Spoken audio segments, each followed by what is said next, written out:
Amém, irmãos? Mateus no capítulo 18. Vamos ler do verso 1 ao 5. Amém? Graças a Deus. Leia comigo então o texto, irmãos. Mateus 18, do 1 ao 5. A Bíblia diz assim: Naquela hora os discípulos se aproximaram de Jesus e perguntaram: Quem é o maior no reino dos céus? E Jesus, chamando uma criança, colocou-a no meio deles e disse: Em verdade lhes digo, se vocês não se converterem e não se tornarem como crianças, de maneira nenhuma entrarão no reino dos céus. Portanto, aquele que se humilhar como esta criança, esse é o maior no reino dos céus. E quem receber uma criança tal como esta, em meu nome, é a mim que recebe. Amém? É um texto bem conhecido, amém, irmãos? Acho que todos nós aqui já ouvimos algum exemplo, alguma mensagem nesse sentido aqui. Precisamos ser como crianças, precisamos nos converter como crianças, precisamos agir como criança para entrar no reino do céu. É óbvio aqui, irmãos, que o que Jesus está propondo não é meninice, não é infantilidade, não é ingenuidade simplesmente. Amém? É você ser humilde como uma criança. Amém? É você se portar espiritualmente com relação àquilo que você recebeu do Pai, da mesma forma como uma criança se porta com os seus pais, com dependência, com carinho, que se volta mesmo quando é corrigida, quando é exortada, não vira as costas e simplesmente nunca mais quer saber dos pais. Não. Você se torna como uma criança para entrar no reino dos céus quando você se faz humilde, quando você se faz pequenino, como Jesus usa em outra passagem. Amém? Quando você se faz pequeno diante do Deus a qual você serve, mas também diante dos irmãos que você serve, junto com eles o Senhor. Amém?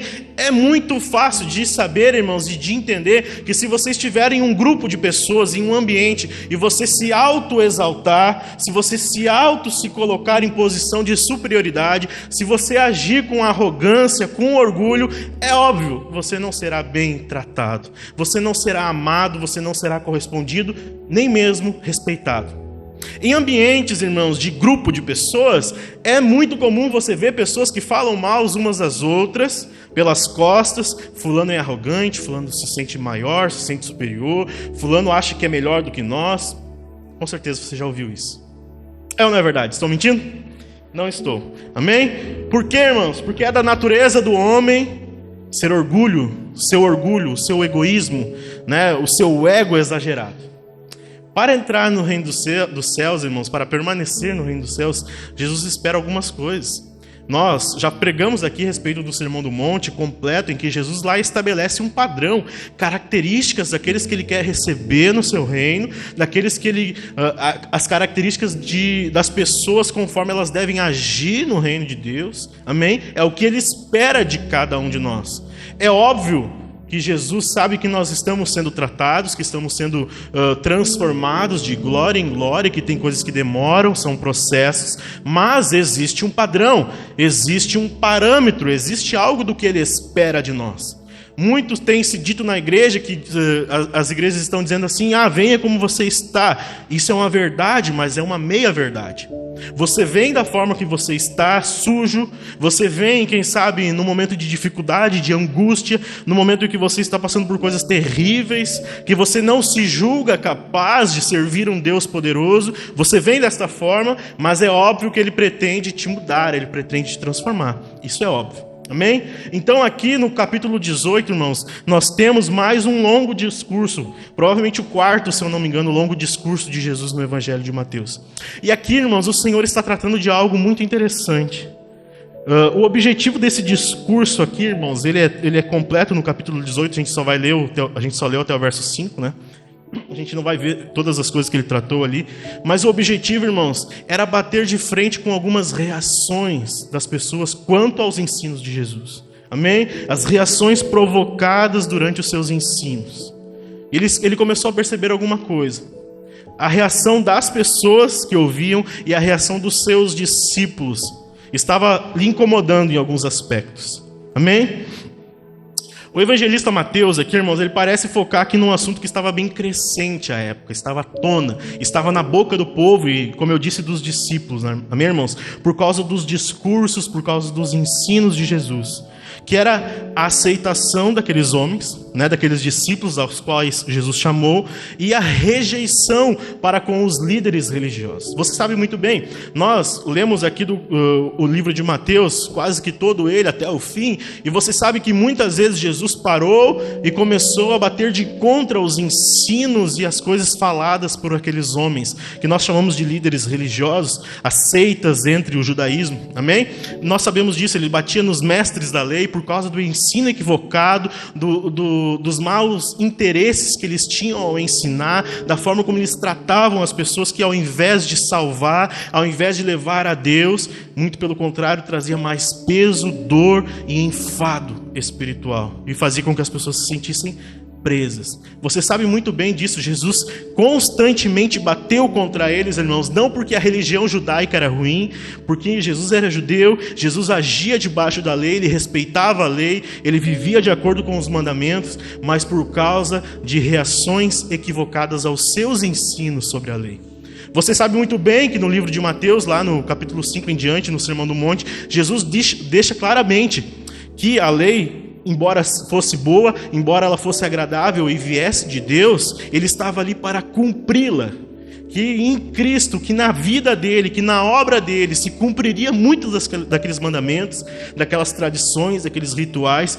E ele disse ainda mais: eu vim aqui para cumprir a lei, mas eu também vos digo. Então ele adicionava um outro entendimento, ou um novo mandamento. Amém?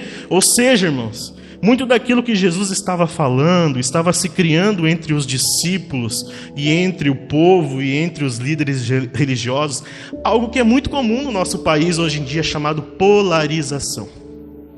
É o famoso nós contra eles. Pense, irmãos, homens humildes, alguns mais velhos, outros mais novos, estavam sendo chamados pelo Messias, dentre a multidão, dentre os líderes religiosos que viveram a vida inteira de interpretar e de ensinar a lei, viveram do templo, viveram da religião, das ofertas. Esses homens humildes estavam sendo chamados para fazer parte do grupo de discípulos, do grupo de alunos do Messias. Como que você se sentiria com isso, irmãos? Jesus começou a perceber, irmãos, que começava a se criar entre eles e entre o resto das pessoas, entre o resto dos ouvintes, esse nós contra eles. Essa polarização. Nós somos os chamados, nós somos do Messias. Esse pessoal aí, nós somos melhores. Nós somos superiores. Sabendo disso, irmãos, Jesus ele salienta aqui, assim como eu disse no Sermão do Monte, que tem alguns padrões do que ele espera dos seus discípulos. Amém? Tem formas de agir, forma de se portar, forma de falar, forma de trato com os outros. Não é só com Deus, é com os outros. Amém? A religião, a religião ela faz sentido, irmãos, no nós, não no eu. Amém? Nós dizemos que a salvação é individual, correto, mas ela é para ser vivida no nós, no coletivo. Amém? Tem algumas formas de se portar, irmãos, como aqueles que entram neste reino precisam agir em comunidade, em igreja. A igreja é a família de Deus na terra. Você entende isso? A igreja é a família de Deus na terra e ela expressa a verdade e a glória de Deus. A igreja é um lugar de pessoas humildes. Amém? Lugar de pessoas humildes, como nós lemos nesse texto. Amém, irmãos? Jesus conecta o capítulo 18, nós lemos o início dele aqui, irmãos, a uma discussão que crescia na época a respeito dos impostos. Você está aí no capítulo 18, vá para o capítulo 17 comigo.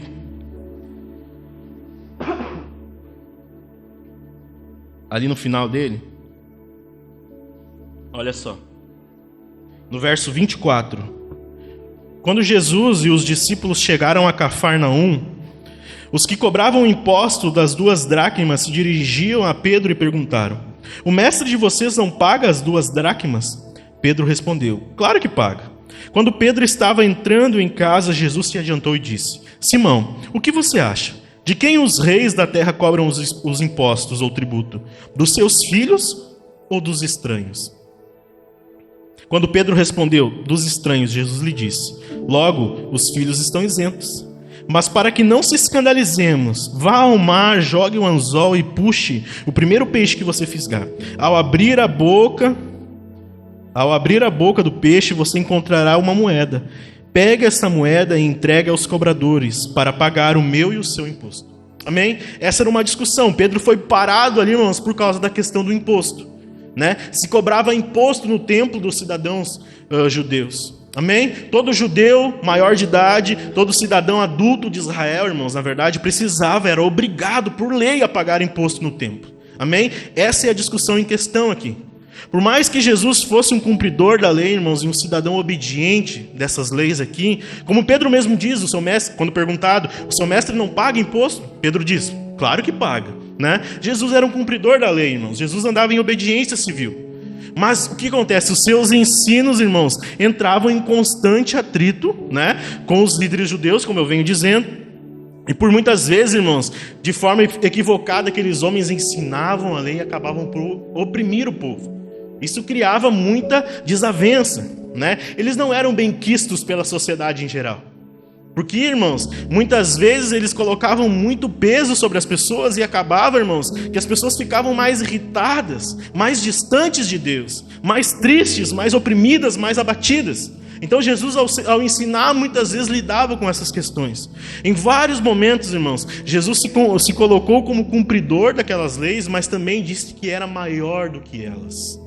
Em vários exemplos, Jesus disse: eu sou maior do que Moisés, eu sou maior do que Abraão, eu sou maior do que a lei, eu sou superior ao templo, inclusive. Amém? Mas você vê aqui Jesus se colocando de forma humilde e dizendo: eu vou pagar o imposto para que não haja discussão. Amém? Só que isso fica provavelmente na cabeça de Pedro e dos discípulos. Amém? Você está entendendo? Eu estou te dando um contexto aqui, irmãos, para que você entenda o assunto. Amém?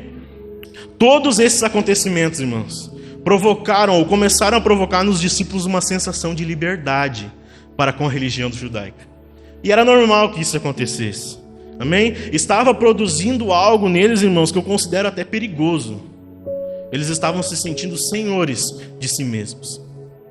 Pense, eles que viveram debaixo da lei, debaixo daquelas ordenanças e tendo que cumprir aquilo à risca, porque senão seriam presos, inclusive. Amém? Agora estavam ouvindo, estavam retendo conhecimento e faziam parte do grupo do Messias, que estava ali para libertá-los daquela opressão. Você sabe muito bem que esse não era o propósito de Jesus. Eles continuaram debaixo do Império Romano, e eles continuaram com essas leis por muito tempo. Amém? Não era o propósito de Cristo naquele momento. Um dia, Jesus Cristo irá estabelecer um reino por completo, onde Ele será Senhor e sentará num trono. Não era aquela ocasião. Você sabe disso, eu tenho explicado isso para vocês aqui muitas vezes. Mas essa sensação de liberdade, irmãos, estava se transformando em libertinagem. Eles estavam se sentindo senhores de si mesmos, superiores ao resto. E aí nós temos um problema. Aí nós temos um grande problema, irmãos. Jesus não os tinha chamado para criar uma seita dentro do judaísmo. Jesus não os tinha chamado para criar um partido político dentro do judaísmo. Jesus os tinha chamado para pregar o Evangelho. Repita comigo: pescadores de homens. A grande maioria era pescador, irmãos, né? Você sabe que Jesus disse a alguns deles, né? Eu quero fazer vocês pescadores de homens, não mais de peixes. Mas Jesus já tinha dito também: vocês pregarão o Evangelho primeiramente aos judeus. Depois vocês vão avançar aos gentios, mas primeiro dentro dos muros de Jerusalém. Amém? Jerusalém, Judéia, Samaria e até os confins, começando em Jerusalém. Agora, irmãos, me responda uma coisa. Eles estavam olhando agora para os seus irmãos, né? para os seus irmãos judeus com olhos altivos, com o nariz empinado, com senso de libertinagem, com essa coisa do nós contra eles. Eles estavam se achando descolados, os revolucionários, estavam se achando diferentes, né, do resto. Agora a gente não precisa mais arcar com essas questões da lei. Nós somos diferentes. Nós somos do clubinho do Messias. Nós somos do clubinho do Cristo. E aqui eu te faço uma pergunta, irmãos. Como espalhar a mensagem de reconciliação com tantas barreiras entre os homens? Como espalhar a mensagem se há tantos muros criados? Como procurar a reconciliação através do Evangelho se tudo que a igreja faz hoje em dia parece criar mais muros? Nós estamos em período de eleição e você sabe que já tem irmãos se matando, irmãos, espiritualmente. Lembre-se que no Sermão do Monte Jesus disse que matar não era apenas o ato literal de ferir a vida do outro, mas de proferir palavras que possam matar. Já tem irmãos se matando por causa de políticos. Como pregar o Evangelho? Como pregar a reconciliação se nós criamos tanta barreira? Se nós julgamos que coisas humanas, terrenas, como ideias, ideologias, seja de quais partidos, de quais políticos, nós julgamos maiores do que o Evangelho? Como pregar, irmãos? Ao ler os Evangelhos, irmãos, você percebe alguma coisa. Alguns entre eles se destacavam, né? Pedro, Tiago e João tinham até uma musiquinha, né? Pedro, Tiago, João num barquinho. São os mais conhecidos, não é verdade? Né? Alguns se destacavam, alguns eram mais próximos. Né? Jesus se dirige a Pedro e diz que eles seriam uma importante liderança, uma importante coluna da igreja. Amém? O Evangelho de João, irmãos, narra que João deitava o seu rosto sobre o peito de Jesus. Amém? Alguns, é óbvio, irmãos, se destacavam. Jesus se dirigia a alguns de forma bem específica, inclusive. Amém? Você sabe disso. Mas, além disso, irmãos, como na questão do imposto aqui no templo, que a gente viu no final do capítulo 17, Jesus diz claramente ser superior a essas exigências. Como eu disse, ele já tinha dito ser maior que o templo, ser maior que Moisés, do que Abraão. Mas ele também diz uma coisa: Pedro, vai e pesque, eu vou pagar por mim e por você. Por quê, irmãos? A fim de evitar confusão. A fim de evitar discussões. O reino de Deus era maior que aquelas questões. Amém? Nenhum tipo de percepção humana é maior do que o reino de Deus. Nenhum tipo de comportamento de seitas entre partidos, ideias, é maior do que o reino de Deus. Agora, irmãos, essas questões assim de Jesus se dirigindo a alguns de forma específica, deve ter gerado neles algumas comparações. Amém? Inveja, né? Eles mesmos se perguntavam quem era o maior. É a discussão do capítulo 18. Quem era o líder? Quem era o primeiro? Amém? Provavelmente isso começou a gerar entre eles. Por exemplo, lá na restauração de Pedro em João, no final, se não me engano, no capítulo 20 ou no 21, enfim, em que Jesus vai restaurar Pedro, em que ele pergunta: Pedro, tu me amas 3 vezes? Vocês lembram disso? Amém? Depois que ele cai em si ali na real e Jesus diz: Pedro, um dia você vai morrer por mim. Pedro vira para João, que estava provavelmente perto, e diz: e aquele lá, como que vai morrer? E Jesus diz para ele: não interessa. Porque Jesus tinha dito: Pedro, um dia você vai estender os braços e vai morrer por mim. João é outro caso.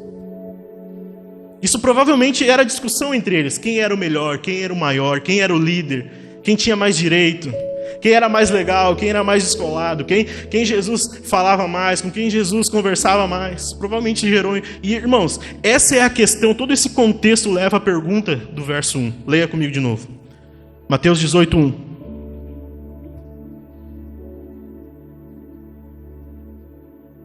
Olha só, naquela hora, veja, é depois do capítulo 17, irmãos, da questão do imposto, que nós lemos.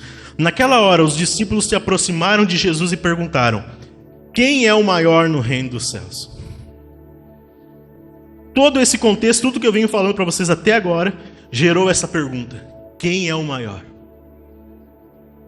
Você acha que esse é um sentimento bom de se ter em comunidade? Quem é o maior? Quem é o superior? No reino dos céus. Que ousadia, irmãos. Que coragem. Não sei quem fez essa pergunta. Aqui diz, os discípulos. Como eu disse, era algo que estava sendo gerado em todos. Amém?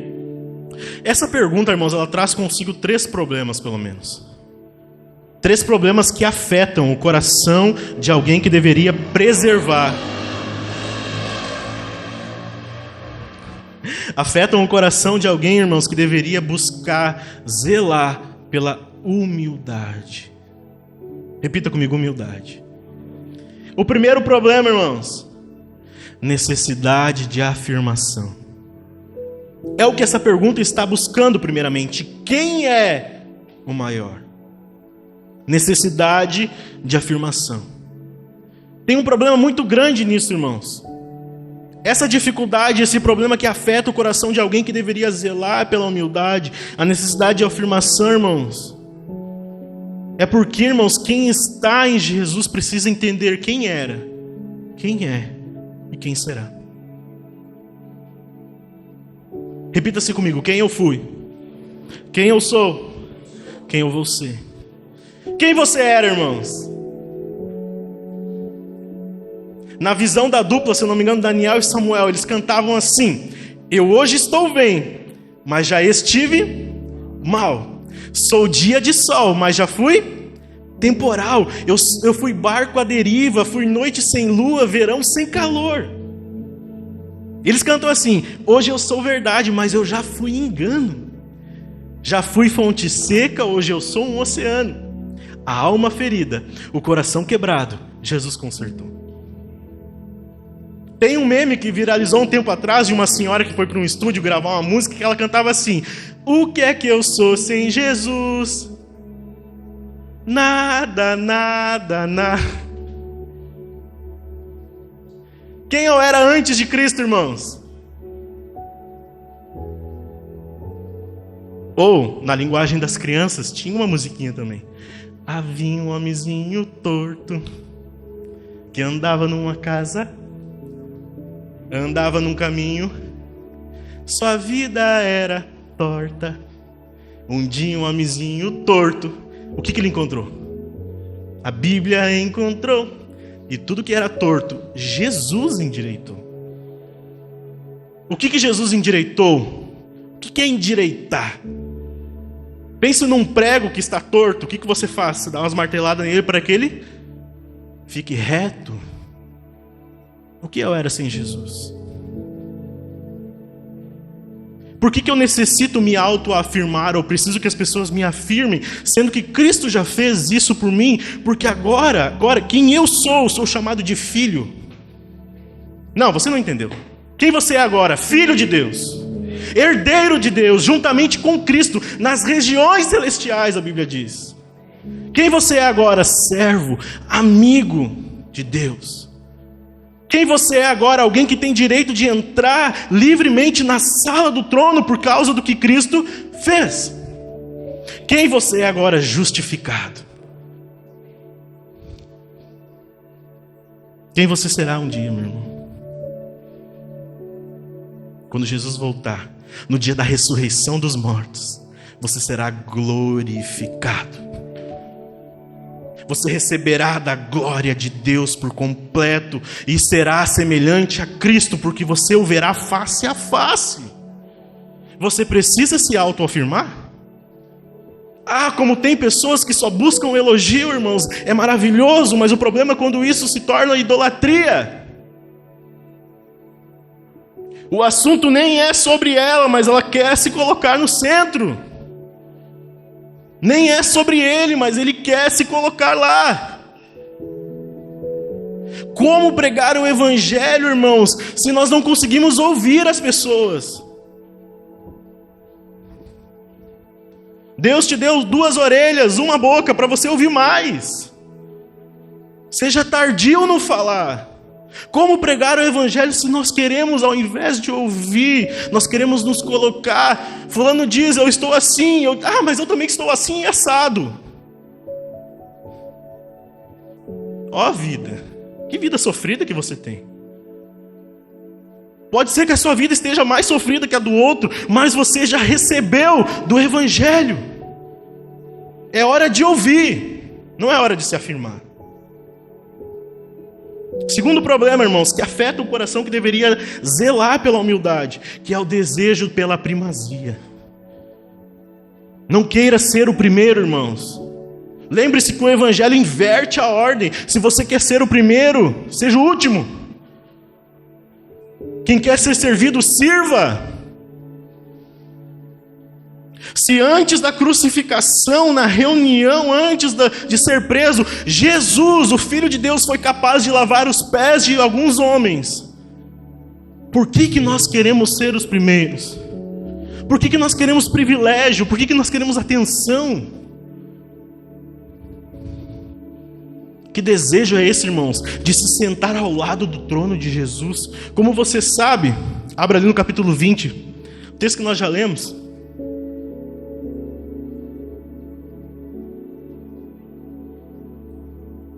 Olha só, irmãos, este acontecimento, Jesus está se aproximando da cruz. Olha que uma mãe vem pedir por dois daqueles homens, daqueles discípulos. Olha só, no verso 20, ela diz assim, o texto diz assim: então se aproximou de Jesus a mulher de Zebedeu com seus filhos e, adorando-o, pediu-lhe um favor. Jesus lhe perguntou: o que você quer? Ela respondeu: mande que no seu reino, olha só, estes meus dois filhos se assentem, um à sua direita e o outro à sua esquerda. Mas Jesus disse: vocês não sabem o que estão pedindo. Será que podem beber o cálice que eu estou para beber? Eles responderam: podemos. Então Jesus lhes disse: vocês beberão o cálice. Assentar à minha direita e à minha esquerda, assentar à minha direita e à minha esquerda, não compete concedê-lo, pois é para aqueles a quem está preparado por meu Pai. Pensa, irmãos, é 2 capítulos depois da pergunta: quem é o maior no reino dos céus? Jesus está indo para a cruz, irmãos. Que egoísmo, né? Que coisa, que tipo de pergunta se fazer? Permita-me que os meus dois filhos, um se assente à direita, outro à esquerda, no teu reino.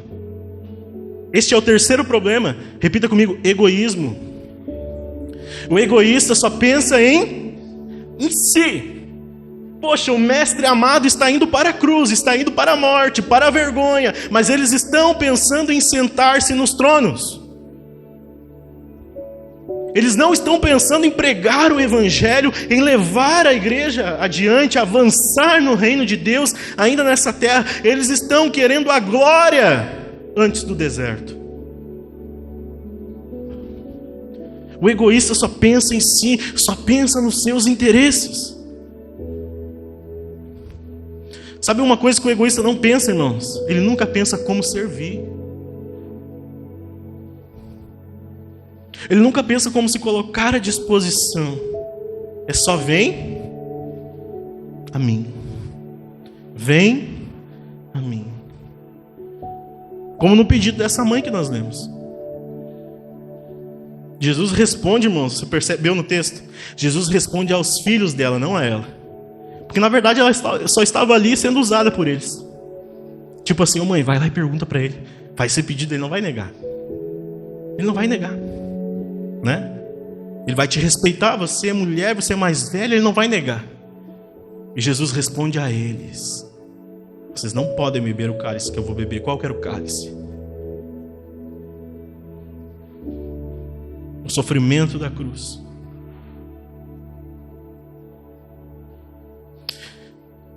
Jesus estava ali falando sobre a cruz, né, irmãos? Sobre sacrifício. O que a cruz representa? Louvor a Deus, glória a Deus e sacrifício pelos homens.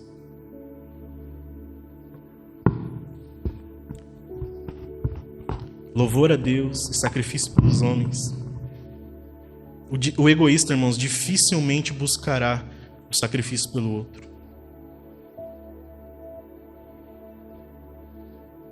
Agora, veja uma coisa, irmãos. Quem é o maior no reino dos céus? O reino de Deus, irmãos, ele pressupõe servir e sacrificar. Serviço e sacrifício. Amém? Quando a Bíblia vai usar exemplos de coisas terrenas para exemplificar o reino dos céus, ela usa a família, especialmente o homem e a mulher, o casamento, dizendo que é preciso servir e sacrificar. Servir e sacrificar. Agora, como servir e sacrificar se não há humildade? Para alcançar esses objetivos, irmãos, nós precisamos pensar menos em nós mesmos. Menos em nós e sim no que é melhor para o coletivo, para a comunidade, para a família. Amém? A resposta de Jesus, irmãos, à pergunta: quem é o maior no reino dos céus? Vamos ler ali o verso 2. Para você ver, irmãos, parece uma pergunta extremamente complexa. Jesus responde da forma mais simples possível. Como? E Jesus, chamando uma criança, colocou-a no meio deles e disse-lhes: em verdade lhes digo, se vocês não se converterem, repita comigo, converter, e não se tornarem como crianças, de maneira nenhuma entrarão no reino dos céus. Quem é o maior no reino dos céus? A criança aqui, irmãos, ela representa humildade, mas por ser simples, não inocente. Aliás, você sabe muito bem que é bem fácil de encontrar egoísmo em crianças. É só você soltar algumas crianças brincar. É fácil de perceber. É da natureza, irmãos. Jesus traz uma criança ali para perto, né, como contraponto. Vocês precisam ser pequenos. Vocês precisam ser simples. O que Jesus está dizendo? Se vocês almejam status, se vocês têm cobiças, muitas ambições, que pena. Só vai entrar no reino quem for humilde, como essa criança. Se vocês têm tantos outros desejos escondidos, necessidade de afirmação, desejo por ser o primeiro, egoísmo, que pena. Só vai entrar quem for como criança, quem se converter e se tornar como criança.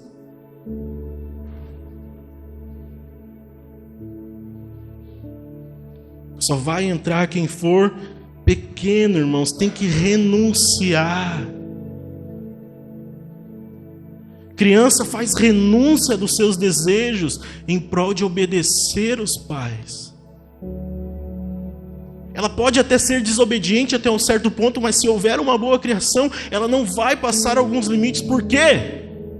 Ela tem medo do pai e da mãe. Medo não é respeito. Porque ela ama, porque ela respeita, porque ela sabe que precisa, que ela é pequena, não consegue se sustentar, não alcança o fogão, não alcança a pia. Talvez não consiga tomar banho sozinha. Como que eu vou viver sem meu pai e minha mãe? Você dá as trouxas para uma criança ir embora, ela não vai. Vai embora. Não vai, ela fica. Ela fica na porta. Fica ali pensando. Calcula 1 mais 1 é 2, não dá. Como é que eu vou lavar minhas roupas? Quem que vai fazer o Nescau?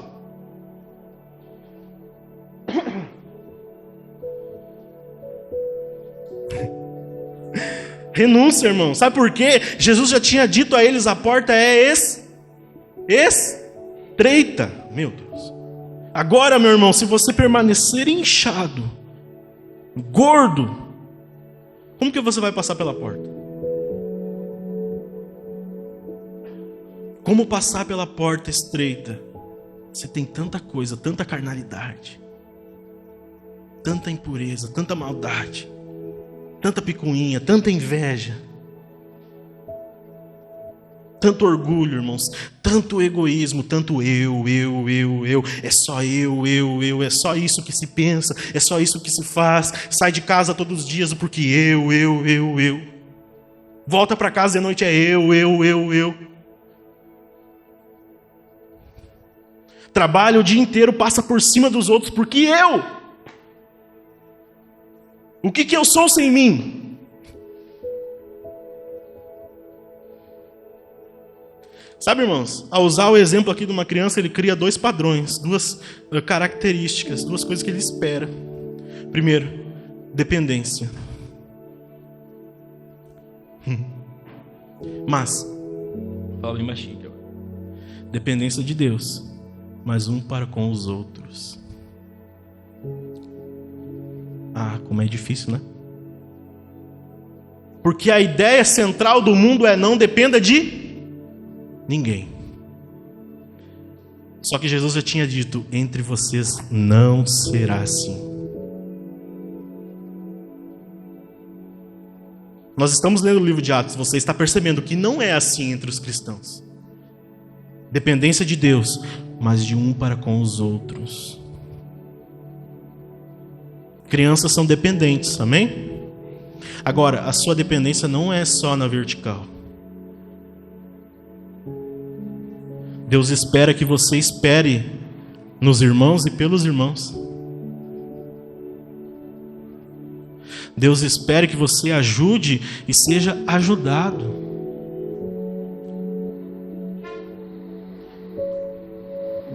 Os nascidos de novo, espiritualmente, não nascem em árvores.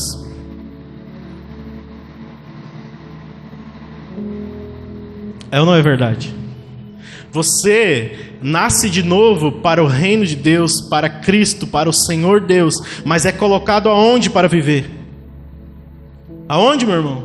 Aonde você está agora? Na igreja.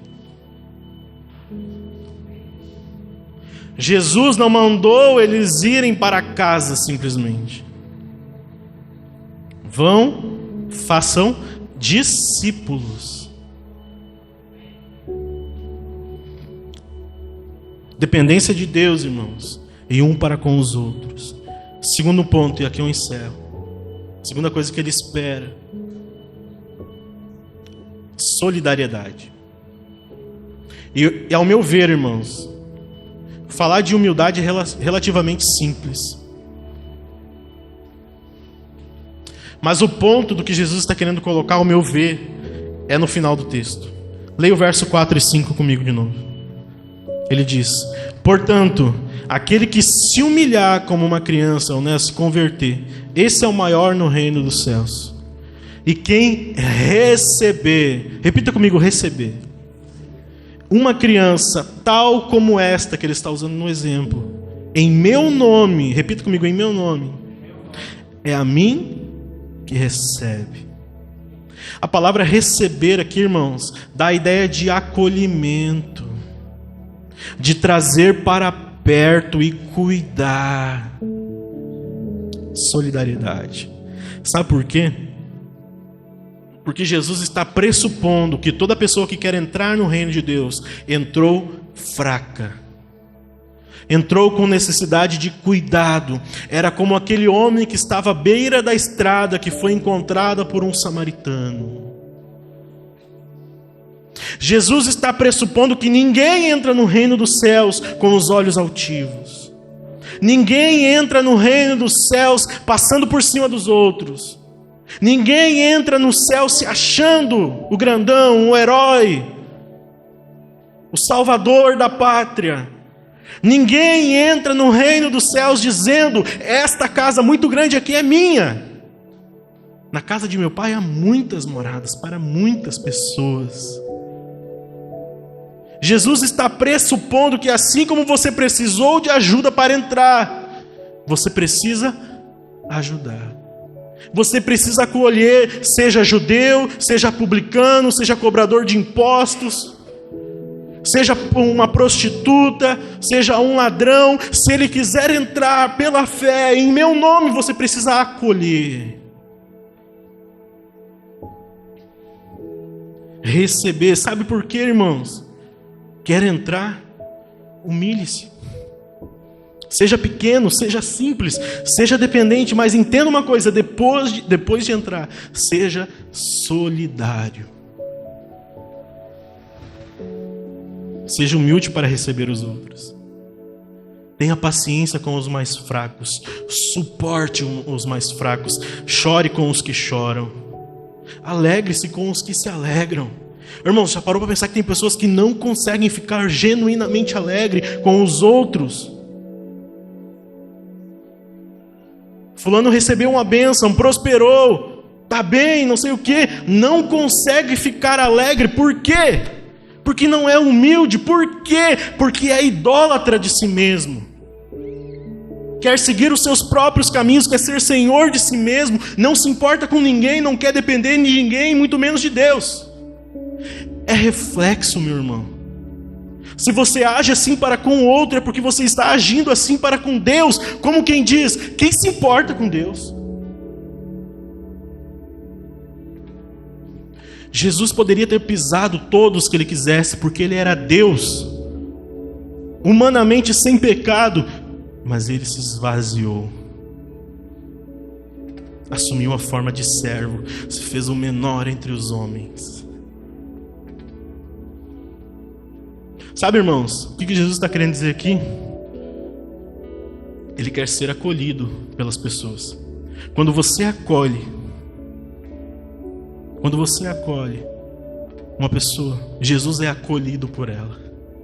Uma coisa leva a outra. Você foi acolhido um dia, agora você acolhe, agora você recebe, agora você ama, agora você se dobra, agora você se deixa ser esmagado e sacrificado, agora você depende, e quem sabe tem alguém em sua dependência espiritual, meu irmão. Eu não estou falando aqui só de ajuda financeira, ajuda para alimento. Meu Deus, por quem você tem orado, meu irmão? Eu não gostaria de ouvir que talvez você não tenha orado nem por si mesmo. Agora, por quem você tem orado? Ah, só pelo meu filho. Tudo bem. Por quem mais? Por quem mais? Precisa haver uma preocupação na nossa mente. Hoje à noite, quando você vai colocar a sua cabeça no travesseiro, lembre-se que amanhã você vai encontrar pessoas que estão distantes do reino dos céus. E aí? Pessoas que você precisa acolher, você precisa receber, você precisa amar. Agora, como fazer isso com tanta barreira? Talvez não haja aqui entre nós, ou nas pessoas que você conhece, essa história de nós contra eles. Somos pessoas normais. Mas pense, meu irmão, que tem vidas, talvez, tem irmãos que não recebam pessoas de outra cor de pele, por exemplo. Sabe qual é que é o problema do racismo, por exemplo, irmãos? Sabe qual é que é o principal problema? Não tem a ver com discussão de raça, de classe social. Racismo é pecado. Pecado.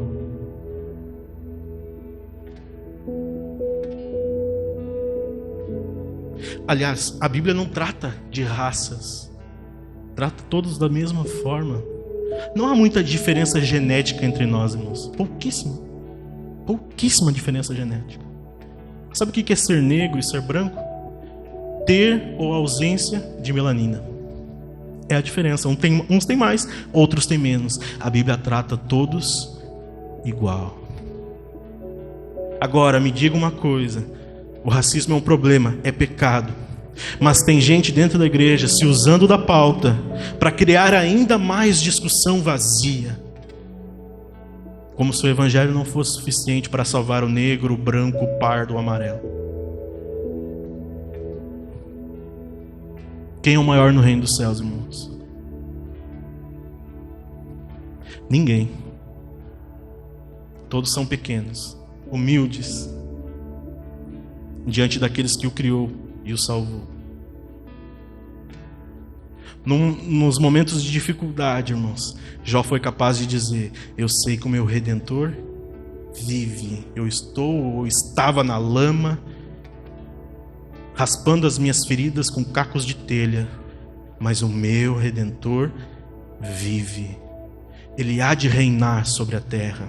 O maior no reino dos céus é o Senhor Jesus, aquele que foi exaltado acima de tudo, acima de todos os nomes, que tem o domínio sobre todas as coisas. Aqui, irmãos, somos irmãos, somos amigos, que precisam se guardar no lado, qual lado do peito? Lado esquerdo. As 7 chaves. Precisa haver entrega, precisa haver renúncia, precisa haver perdão, que eu vou falar na semana que vem. Se coloque de pé.